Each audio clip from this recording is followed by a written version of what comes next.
Hello, and welcome to another episode of The Naked Turner. Today I'm going to be trying to start on the process of creating an urn for a dear friend of mine's mother who has recently passed away. He's a mentor to me in the woodworking field, hired me early on for some very challenging construction projects of high-end homes here in the Bay Area, and I truly value his friendship and mentorship throughout the years.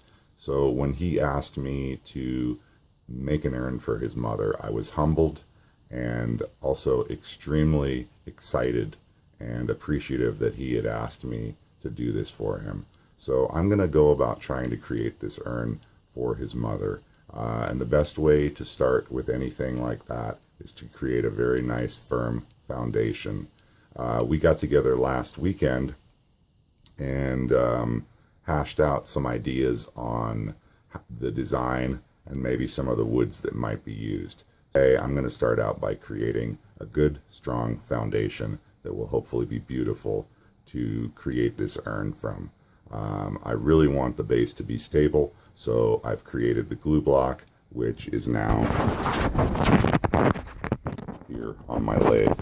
I have a really high-end piece of some of this same mahogany 1-inch plywood that I made that bowl out of a while back, and I've done that trick that I'm going to show on this video and maybe as a teaser to this video of how I attached this block to this piece of plywood.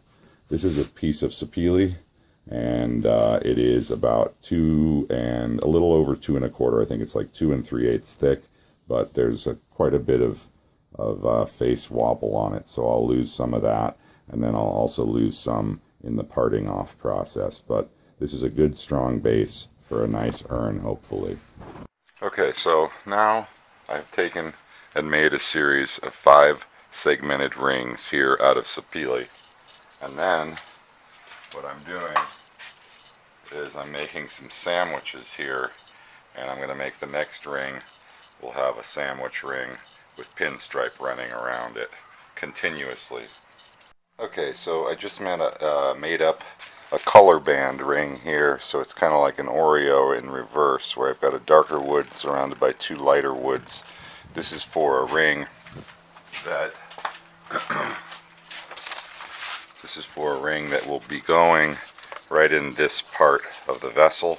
Then there'll be another solid band, then there'll be another sort of detail band right at the widest part here, just before it starts tapering back down in.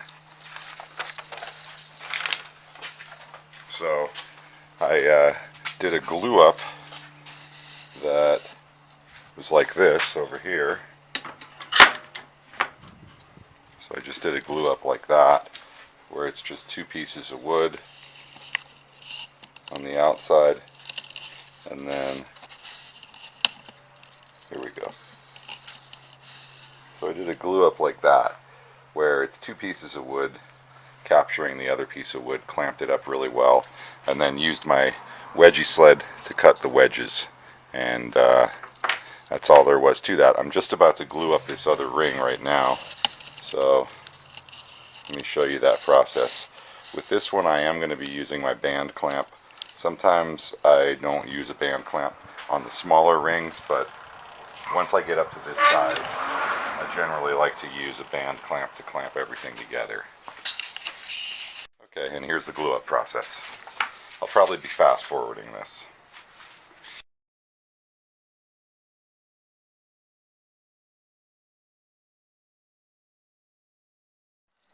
Alright, so there it is, all glued up and clamped, and it'll sit here.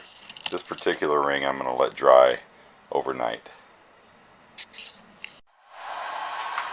Okay, so now I've stacked a series of rings on top of my solid base block for this urn, and I'm going to be turning down some more down in here, but I want to leave as much as possible in this section now until I'm finished.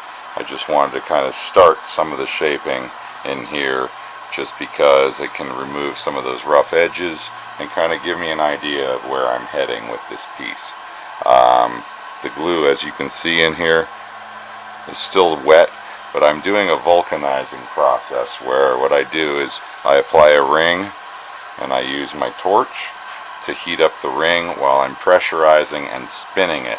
And then what happens is that actually vulcanizes the glue on the outer edge, and then the inner edge is still curing, but it allows me to move a little more quickly and start shaping the outer edge of the bowl. And I get a nice tight joint because as the wood cools and dries out after heating it up with the torch, it actually pulls itself together, almost self-clamping.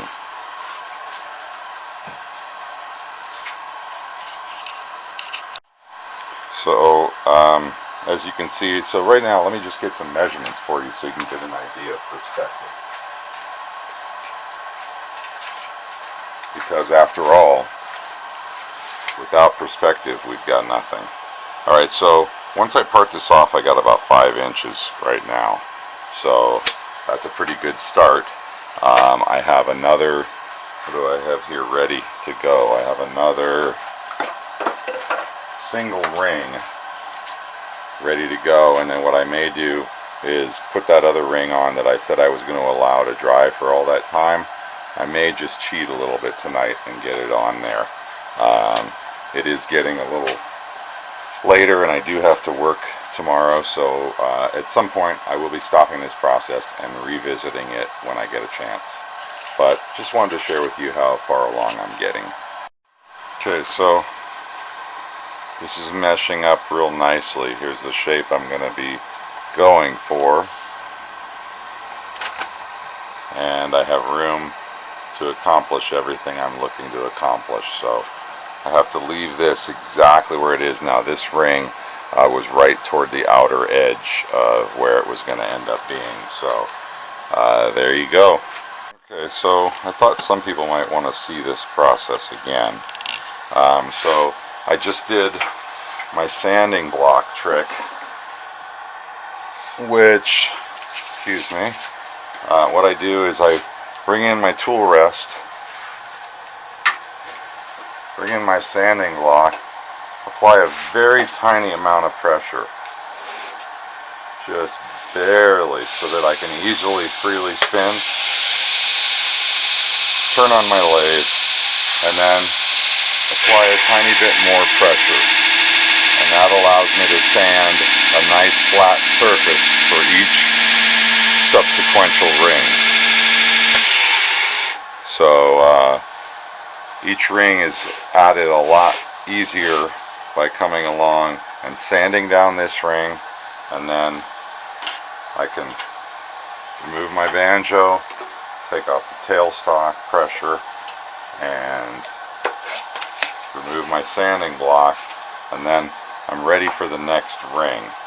Okay, and that ring I've already surfaced off doing my other trick by placing a little double stick here and doing the same thing using my sanding block and a little pressure from my tailstock. It's a very quick and easy way to process multiple rings relatively rapidly. Alright, so now I'm going to glue the next ring on, loosening up my tailstock, moving it out of the way so that I can bring my pressure board in. Always have everything kind of ready, standing by. Alright, now I'm going to glue up my ring. Just do it right here. No need to go crazy moving all over the place. Stay right where you're doing your work. Then I come in and I make sure the entire surface is coated all the way around. And if you have a really good fit, you can see it smishing out everywhere equally. Okay, so now that I have it in here, this is the part that gets a little challenging. You got to bring in your board, bring your board down in there, try not to lose the ring, and then get your board centered. Bring your tailstock in under light pressure. Now I'm moving my banjo out of the way, and you can't really see anything there, so let me change camera angle. Alright, so now what I'm doing, whoops, sorry about that. Hopefully the camera is going to focus up here. Alright, So now what I'm doing is I'm centering the ring under light load, and I'm also making sure that I'm splitting my ring pattern as a bricklayer on this particular bowl. I want it like bricks, like a good foundation for your afterlife. So I'm making it like that. So it's easy to do that just by going around the whole thing and making sure you're centered on all those seams. And then once you get it looking pretty good like that, you can check it again. Put a little pressure on here. And then what I like to do, once I have that done, I like to give it a spin, and then I bring in my tool rest just a little below center, and I bring it up to one of the corners here. Hopefully you can see that. Whoops, looks like my camera's not reacting well to this. Hold on, sorry. Okay, there we go. Sorry about that. I had some bad fuzzy camera there. Anyway, now what I do, I bring in my tool rest and I bring it up close and loosely, lock it off, and I give it a spin. And it's looking really pretty well centered. So now I bring it in a little closer and I run it, and you can hear it hitting. I let it hit, and now I see it's not hitting right there and there. So I bring my ring just a little bit closer right there. And that's centered enough. I'm almost perfectly centered at that point. Then I lock off my tailstock and tighten up the quill against my pressure block. And you can see the glue squeezing out. Alright, and then what I like to do is just by hand remove any of that excess glue out there. Move my banjo out of the way a little so I'm not knocking into my tool rest. Anyway, there it is. Now it's really well centered, considering it didn't take that long, and it's only being pressurized here by my tailstock. It looks to me like sometimes what I'll do is I'll put a foam pad in here just so I get full pressure everywhere, which is a good idea. So anyway, now that I have that done, what I do is I come back, making sure everything's out of the way, fully able to spin, and I turn down my lathe speed, and I come back in and I do a vulcanizing on that edge. I heat up this outer edge of the wood, and that does a couple things. It heats up the glue and kind of bakes the phenolic portion of the glue on. It becomes like a baked glue, and it allows me to move along a little quicker. Alright, I don't want to cook too much of that outside of this part of the wood, because that's real close to my finish size at that point. Alright, so there you have it. It's another trick for you from the studios of the Naked Turner. Okay, so I've got 2 more rings on, and now I'm just basically going to take and glide across the edges of them and kind of try to keep as much of the outer portion as possible at this time.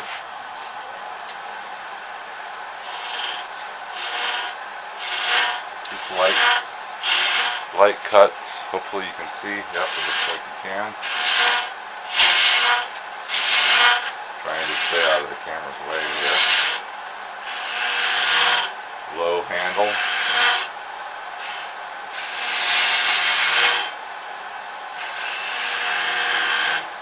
And now this outer ring.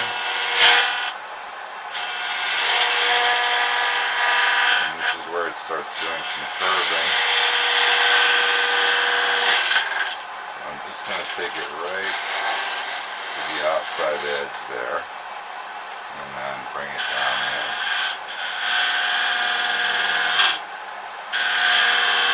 Leaving it as wide as possible for right now.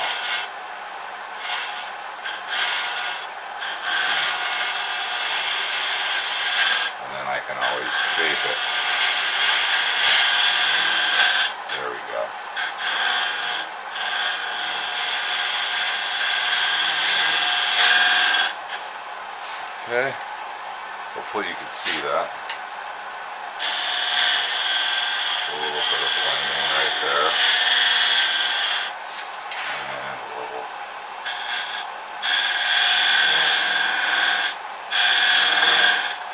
little cut on this last part of it.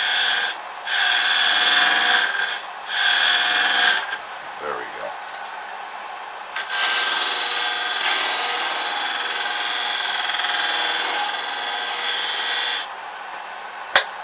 Okay.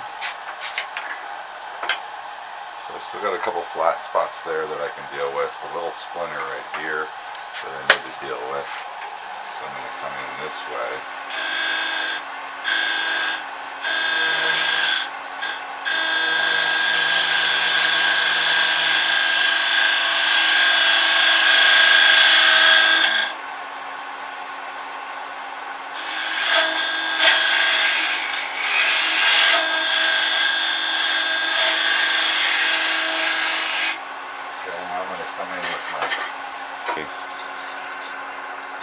Let me take it off autofocus and maybe you'll be able to see this a little better this time.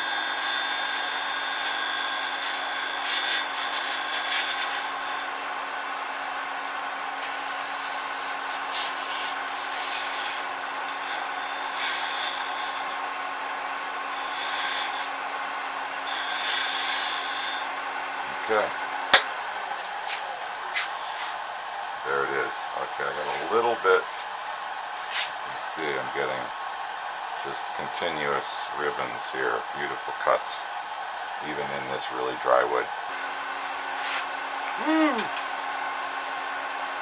Just beautiful. Okay. And I'm covered in it. Alright. A little more right there.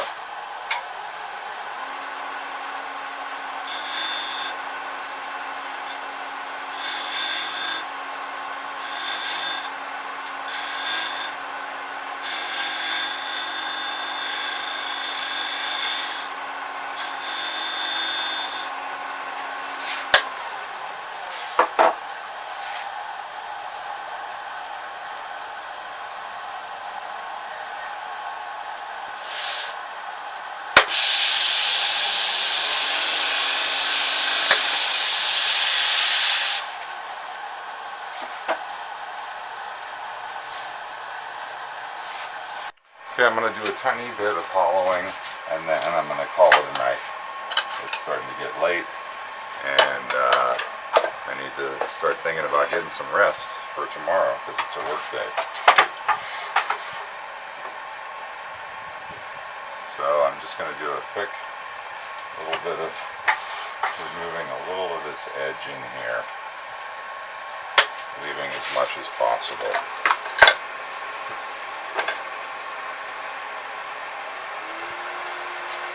Alright.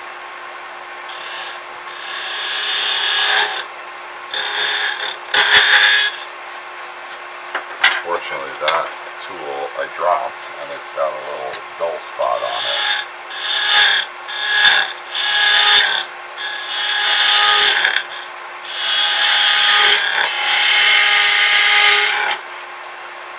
I'm going to speed down a hair.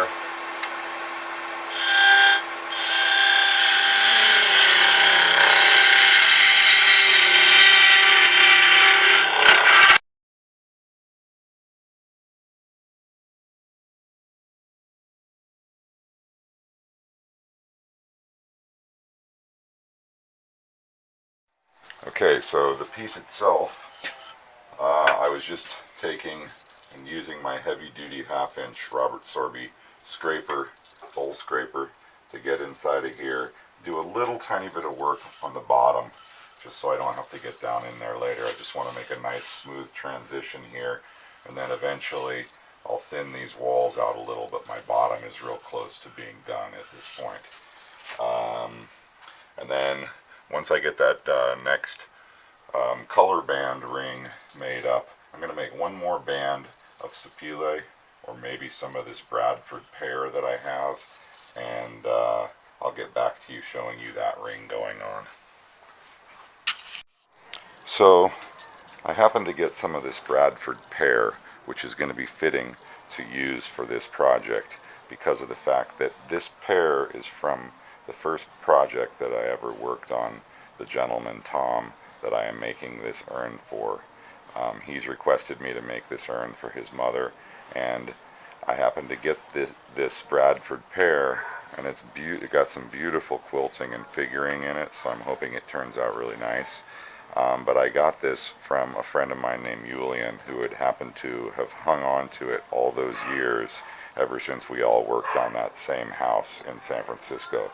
So thank you, Julian, and thank you, Tom, for giving me the opportunity to work with you, for one thing, and now the opportunity and challenge to try to make an urn for your mother's ashes. Thank you, sir. And the Bradford pear was so happy that it danced with joy.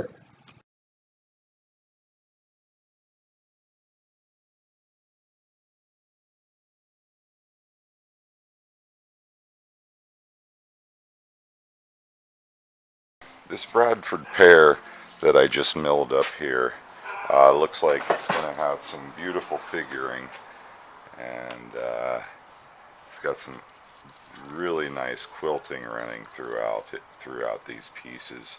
It's about 3/8 of an inch thick, 2¼ inches at its widest point. I'm going to do a double layer of these stacked, and the significance of this wood is that it came from a house that was the first place I had worked with the gentleman who I'm making this urn for, his mother. So when I worked with him, it was the first time I'd worked on high-end homes in the Bay Area in a very regimented fashion, and he taught me a lot, and so I'm making this, and it's fitting that this piece was a piece of wood he purchased for that first home I worked on with him, and I just happened to get this wood back from a friend of ours who worked on that same project. So I want to thank Julian for bringing this over to me, and I want to thank Tom for allowing me to start these friendships and now to work on something as important as an urn for his mother. Alright, so I have one of the rings of Bradford pear glued up on the piece. I have the second ring here, which is about 3/8 of an inch thick, and about, I forget what this is across, but anyway, it's probably about, I don't know, 8½, 9 inches across, something like that. And this piece will be getting glued on next. Let me show you where I'm at down here. Alright, so I'm doing some glue up now of these Zebrano and maple. The Zebrano has got some nice color contrast with the maple, and I'm going to do an alternating 2 Zebrano with 1 maple in the middle, and then 2 maple with a Zebrano, and I'll alternate that pattern to get kind of a checkerboard. Alright, safety gear, and I'm getting ready to start cutting some of the segments out of this stacked wood here. Thank you for watching this episode of The Naked Turner. Tune in next time, where I will be completing the body of this urn.